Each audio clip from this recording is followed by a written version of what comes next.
413 anos com cultura, desafios e muita história. Falar de São Luís é mergulhar em séculos de desenvolvimento feito por povos de vários cantos do planeta, que constituíram aqui uma mistura única.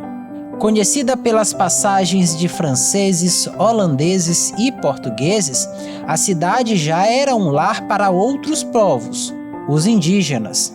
Os imponentes casarões que resistem ao tempo foram erguidos, em sua maioria, por africanos. Antes mesmo de 1612, a atual capital maranhense foi foco de uma ocupação europeia. Antes dessa ocupação francesa, houve uma tentativa de colonização portuguesa no século anterior, ou seja, no século XVI, né?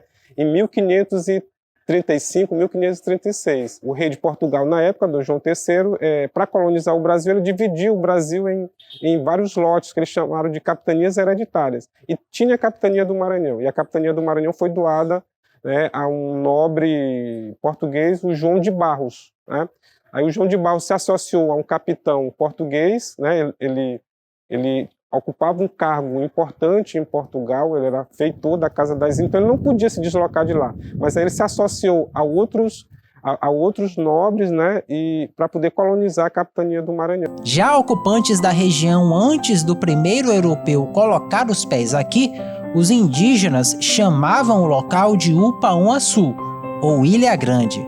Então, antes de os europeus, antes dos franceses, antes até mesmo dos portugueses chegarem aqui, povos originários indígenas já habitavam aqui. No caso dos franceses, já habitavam os povos tupinambás, né? Eles que habitavam a ilha de São Luís. Quando os franceses chegam aqui, eles vão encontrar 27 aldeias na ilha de São Luís, em toda a ilha de São Luís, né? Dos tupinambás, né? Então, eles já habitavam aqui já há várias décadas, né? Há mais de 40 anos. Mas antes desse período, né, dos tupinambás, na época ainda da primeira tentativa de colonização portuguesa, né, que foi com a expedição do Aires da Cunha, ainda no século XVI, né, que tenta colonizar o Maranhão, São Luís pela primeira vez, mas e aí eles...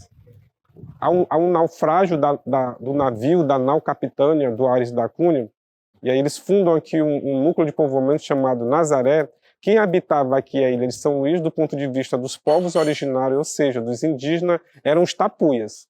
O ponto inicial de ocupação dos franceses está longe do centro histórico. Ao chegarem à ilha, eles se depararam com 27 aldeias indígenas, uma delas instalada aqui, na região hoje conhecida como Vinhais Velho. Acompanhado por cerca de 500 homens, Daniel de Latouche foi o responsável por comandar a operação. Pois é, o Vinhais Velho, ele originalmente, né, ele é uma antiga aldeia indígena da época aí dos Tupinambás, da época da ocupação francesa.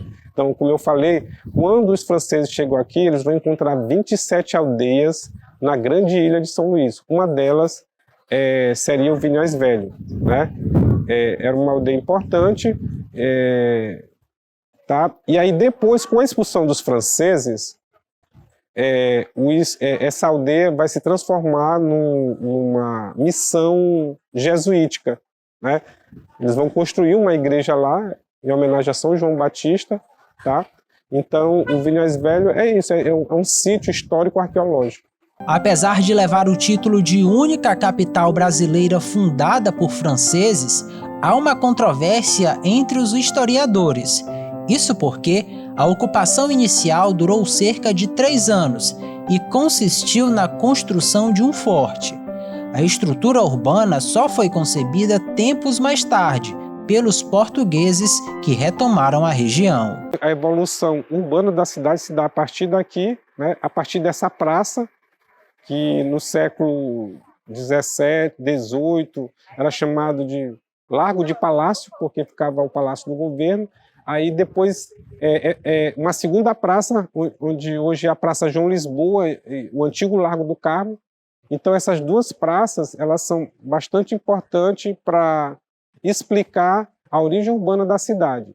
E aí, quando já existiam aqui nessa região vários caminhos indígenas, né? Os índios, eles também tinham seus caminhos por onde eles trilhavam, tá? E os primeiros colonizadores aproveitaram esses caminhos grandes, né? E foram abrindo as primeiras ruas da cidade, como a Rua Grande, que durante muito tempo foi conhecido como Caminho Grande, né? A Rua da Paz, a Rua do Sol e a Rua dos Afogados.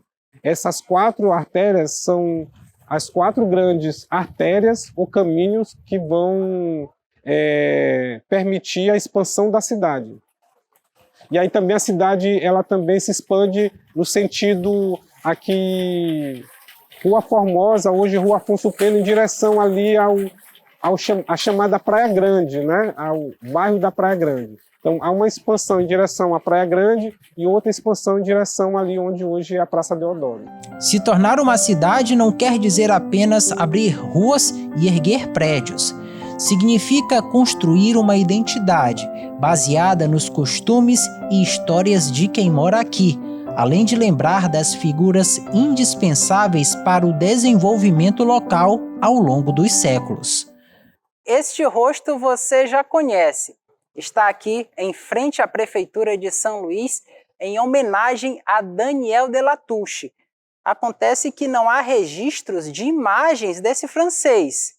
O molde desse busto é, na verdade, um pernambucano, trabalhador da Estrada de Ferro São Luís-Teresina. Aqui tem um busto, né, do Daniel de Latouche, o senhor de La Rabardière, que foi um dos comandantes da expedição francesa, que veio para cá no início do século XVII, e oficialmente, do ponto de vista oficial, é atribuído a ele, né, a fundação da cidade. Ele é considerado, do ponto de vista oficial, o fundador da cidade.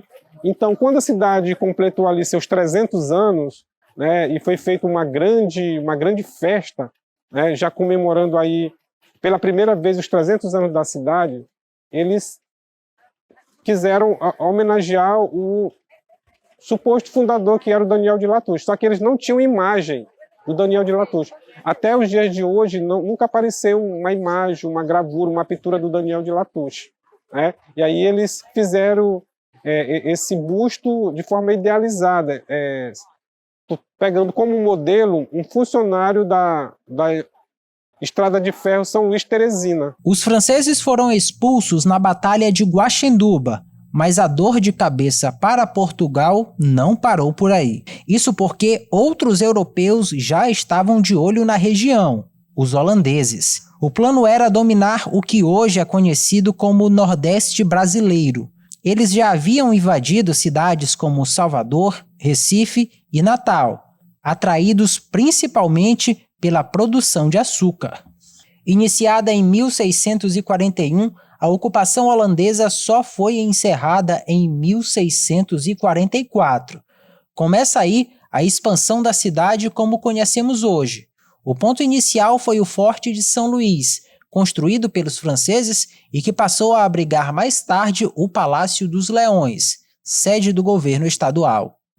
Quando os portugueses expulsam os franceses, o Francisco Fria de Mesquita, de novo, vai fazer o traçado urbano da cidade. É o primeiro traçado urbano, ou seja, a partir daí é que eles vão abrir as ruas, construir os prédios, né? A partir daí que a cidade começa a ser construída. E esse traçado começa justamente aqui, nessa área aqui, ó, da Avenida. É a partir daqui que a cidade surge, né? O forte do... Então, é esse engenheiro que vai construir esse traçado. Esse traçado vai ficar aqui.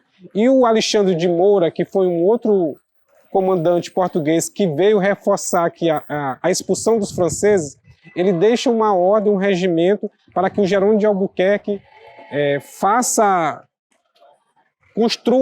ruas bem feitas, que construa casas bem feitas, né? Ou seja, do ponto de vista urbanístico, né, a cidade surge a partir daí. O ponto escolhido para a construção do forte não poderia ser mais apropriado, em um dos locais mais altos da cidade e no encontro entre os rios Bacanga e Anil.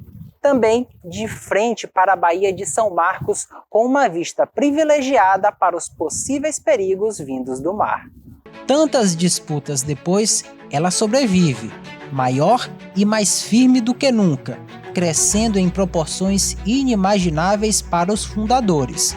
De um lado, modernas construções que apontam para o futuro.